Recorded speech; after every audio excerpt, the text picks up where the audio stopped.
What's going on, Coogs? I'm Justin and Estuart. I'm Erin Bernardo. And for today's Coog Cinema Review, we will be reviewing The Suicide Squad. So sit back, relax, grab your popcorn, and enjoy this Coog Cinema Review.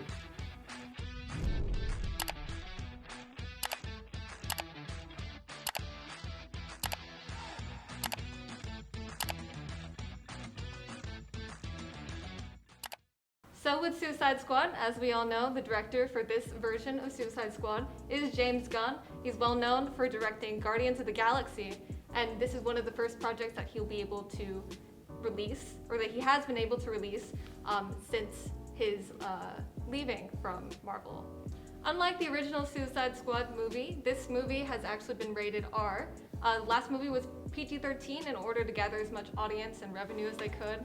But I like that with this one, they took the further step to encapsulate the vision that James Gunn wanted for this film. And with James Gunn, he's coming from Marvel, so he basically hopped on another ship with DC. It was kind of, he had his kind of like his freedom to like take advantage of what he wanted the Suicide Squad to be. And for his Suicide Squad version of this movie, he wanted to make it rated R, right? So originally in like early drafts, they were supposed to put a character named Deathstroke to be the leader instead of Idris Elba's character as Bloodsport. And also Will Smith was supposed to reprise his role as His name's Deadshot. Yeah, Deadshot. So Will Smith essentially, he said to either the production company or the director that he didn't want to do this project because he felt like the last project screwed him over a little bit in terms of reception.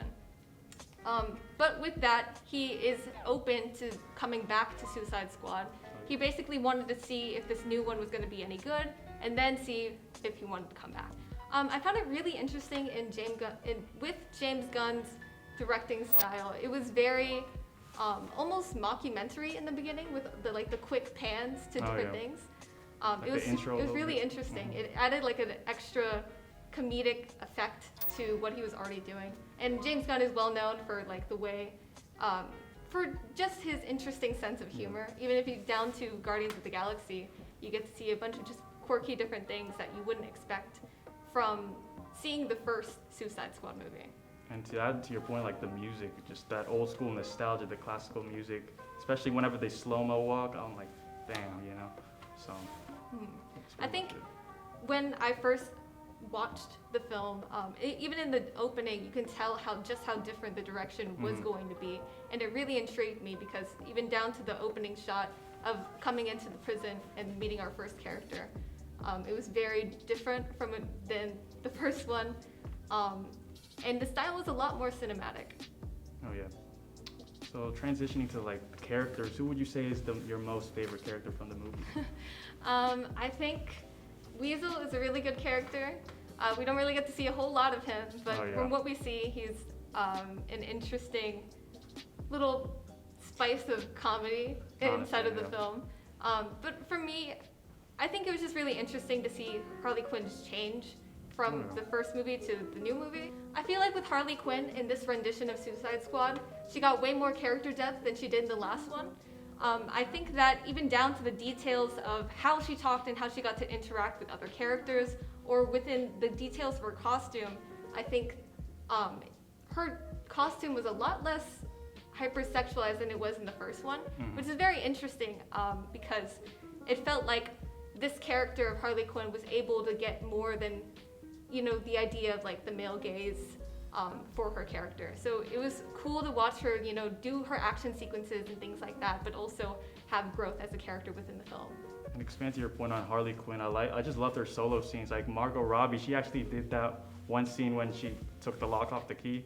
Man, I was like, she did that by herself, no stunt double whatsoever, and I thought that was pretty impressive. Even in the original Suicide Squad, she did that stunt in the elevator where she ran up the wall in the heels and then did a flip. So that was really cool. I props to Margot Robbie. So I really like that about her. But honestly, I think my favorite character for this film, as of right now, if I don't think about it too hard, I really liked Ratcatcher too. Really? And her relationship to Idris Elba's character. It was really interesting seeing the connection between his character and her reminding him of his daughter. Yeah, and remember, Bloodsport, he had a fear of rats. All right, calm down with the rats.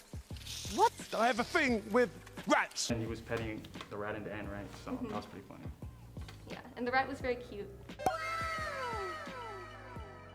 How do you feel about the characters that were in the ensemble? In the beginning, so for those characters, I think they were just there, just you know, set the bar, set the stakes that no one's safe in this movie. Because I mean, the name speaks for itself. It is the Suicide Squad. Like characters like TDK, Captain Boomerang. He was in the 2016 version. They just died easily like this. So it was an interesting take, and I just love the version of the other half of the Suicide Squad because I believe they had more character arc throughout the film. And like especially the bar scene when they're just all dancing, I think that kind of like fit the bill of that version of the Suicide Squad. It was also interesting with the way that James Gunn turned around the character of Rick Flag. In the beginning, with the original movie, he doesn't really have that much character depth, but with this one, you get to see how much he cares for Harley, or how much he cares about his values when it comes to the American government and like what they're trying to do. Like when it came down to the fight between him and Peacemaker and him trying to steal back the drive so that he could expose the government. And speaking of Rick Flag, spoilers, he did die from a Peacemaker. What do you think about that? Did that caught you off guard? For me, it didn't, because they killed off so many people in the beginning that you knew that a lot of people were going to die. But I did like that scene when another spoiler, whenever they were shooting down each other. Oh yeah. When the smaller bullet pierced through the other one and hit him in the throat. Between Bloodsport and Peacemaker. Yeah, I thought that was a really cool piece of direction. Real quick, let's talk about the rest of the characters that are in this film. Our main characters that are in the last half of the film. So let's bring up King Shark. How would you describe this character and what do you think he was used for? Why do you think James Gunn decided to put this character in this film? To me, he was like the heart and soul of the movie. I like when he did the hand. He was like, ah, you know. I thought that was pretty funny.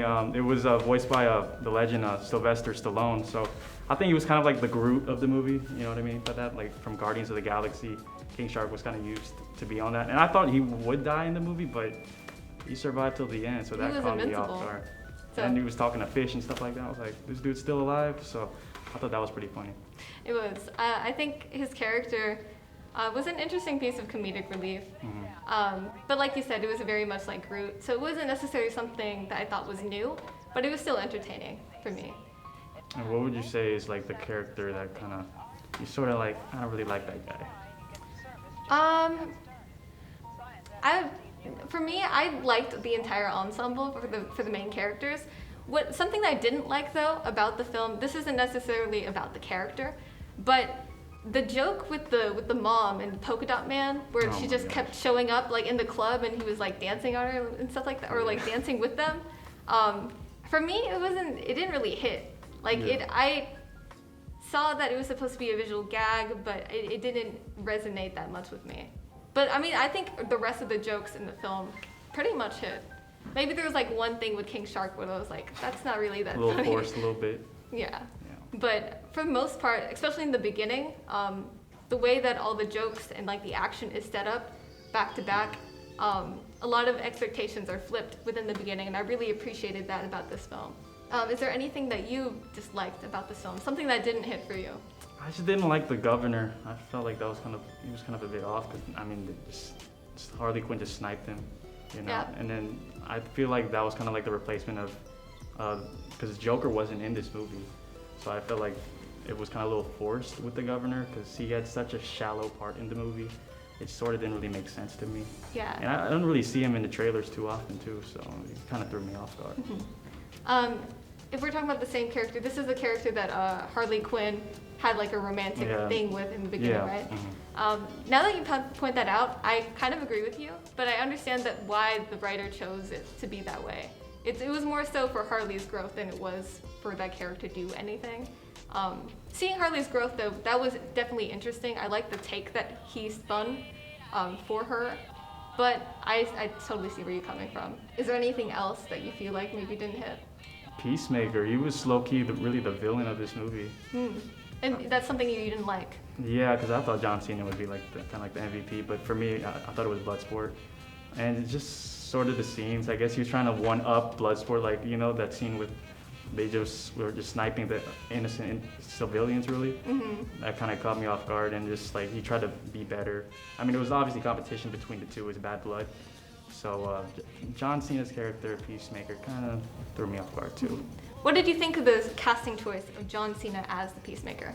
I mean, he really fits the bill of Peacemaker. I mean, I didn't really like him, but he did do a good portrayal of the character. Okay. And like the costume, everything. I totally agree with that. I think the casting choices in general were just very interesting. It was nice to have Margot Robbie back for sure. I don't think I could have seen anyone else playing Harley Quinn for this specific rendition of Suicide Squad. I just feel like she's the perfect fit for that character in this telling of the story. But with semi-replacing Deadshot with Bloodsport, how did you feel about that? Did that affect you? Not really, because I thought Bloodsport did a good job. He also did have that, father to daughter relationship. And I know he wasn't a big fan of like hugging. He didn't really show emotion through the first half of the movie, but then you see it over time, especially with the rats in the end. He gives a little pet to the rat, Sebastian, right? So you see similarities, but I think Bloodsport kind of was his own thing. He wasn't trying to be Deadshot from the original cut, and it felt organic and fluid for his character. I think for me, it just felt like if you took the Deadshot from the first film, but fleshed him out like 100% more. Also, his performance is just good. I really like him in almost any film, so it was really nice to see. How do you feel about Polka Dot Man? He kind of caught me off guard too. Like he was like, "I'm a superhero," and then boom, he's dead. And like the whole virus that he had when he was a kid, it was like big pimples or whatever. And his character kind of threw me off guard because I remember James Gunn, and like before he finished the movie, he said, "Who's the most?" He literally did a Google search. Who's the most stupid DC character? And it was Polka Dot Man. And then he just threw him in the movie. So he wasn't really supposed to be in this movie in like the comics, but he was just a good filler character. What do you think DC will do with the Suicide Squad next? What's next for them? What's in store? I think they're probably going to introduce, more new characters. Obviously, they have an array of characters in the DC universe, just like Marvel. And just probably form a new team, because I don't see them using the same team. Maybe some characters reprise their roles, like Bloodsport, Peacemaker, King Shark. But I think they're going to integrate like new characters. Maybe add in the Joker or Deathstroke, I think, Will Smith's character, Deadshot, he has a chance of coming back, but because his character was so similar to Bloodsport, I'm not sure how they're gonna put that around. But we do know that in the future, Peacemaker, he is getting his own series. Would you like to talk a little bit about that? Yeah, so with the Peacemaker series, it'll debut on HBO Max, I believe, in the first quarter of 2022. And I think it's gonna be a prequel series, and then it's gonna continue right after that post-credits, when we all know Peacemaker did survive after you watch the post-credits. But it's definitely going to be a fun, interesting series, because I do believe that one character will reprise his or her role in that series. So definitely a surprise character. So we shall see. Were there any jokes or visuals that stood out to you in this film? I say the visuals with Harley Quinn, like the whole flower just popping out of nowhere, and the gunshots, and especially that bullet scene when Peacemaker versus Bloodsport was kind of shocker. Because James Gunn, he's just very good with the visuals, the CGI. With King Shark, it's just CGI. So just visuals, it's just holistic. I think a lot of people tend to complain when something has too much CGI, but for me, I only complain if it's bad CGI. And I felt like for the most of the movie, I didn't notice anything that stood out to me as like bad CGI or something that was like so obviously fake, or something that was not stylized in the way that like we could read in a way that is like satisfying, I guess. Yeah. But no, overall the visuals are very interesting. Like what you said when Harley Quinn had like the flowers and like the colored powder was going everywhere. Just gives you nostalgia. Yeah, it was very interesting. And even in the opening shots, I think the camera like moves in and you get to see like the location of the prison, and it goes up to the character. Just a lot of the camera movements were very interesting in this film. So what is something in this film that maybe you wanted to happen or was expecting to happen that didn't? I mean, it all boils down to like, what if certain characters didn't die? Like for me, what if Rick Flag didn't die? Because remember the whole scene between him and Peacemaker, I would say was the most gruesome part of the movie. And the whole evidence thing that happened between him, and maybe if he didn't get killed, things would have been different, especially in that ending. But that's pretty much it for me in terms of what if scenario. I think for me, when I came into watching this film, I had no expectations for it, especially because of the last one. Like, I just didn't want to have any expectations for any film that I try to watch. So I just like being surprised by things or like taking things in. So for me, I was not wishing for something to happen that didn't, if that makes sense. If anything, I would just take out some of the mom jokes that happened with Polka Dot Man, because they were just kind of there for me. Forced a little bit. But overall, I found this film very entertaining. I really like James Gunn's directing style, and I look forward to seeing his work again with DC. Yeah, all in all, for me, it was a good, breathtaking spectacle. It was really an experience. It's not just a movie. I really felt really connected to most of the characters. And overall, I can't wait. I hope they make a sequel. So. Thank you all so much for tuning in to Coog Cinema Reviews. My name is Erin Bernardo. I'm Justin Estuart, and we'll see you next time.